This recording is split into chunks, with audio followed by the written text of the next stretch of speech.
Sehr verehrte Damen und Herren, herzlich willkommen zu einer weiteren Folge vom geklauten Witz. Jawohl, und heute... Moment, ich bin noch nicht fertig. Ah ja. Heute haben wir für Sie einen ganz speziellen Witz, den wir geklaut haben, und zwar der mit der Motte und dem Doktor. Jetzt kannst du. Ja, was spiele ich? Also, Du bist Motte, weil du machst das so, der Hammer. Du bist Motte. Meinst du? Ja, und ich bin der Doktor. ja, schon. Ist gut? Ja, ja. Also, läuft, hä? Ja, gut. Gut. Hast du Brille mitgenommen?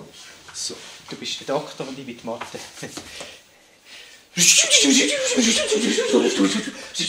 Grüezi, Herr Doktor, ich bin der Mathe.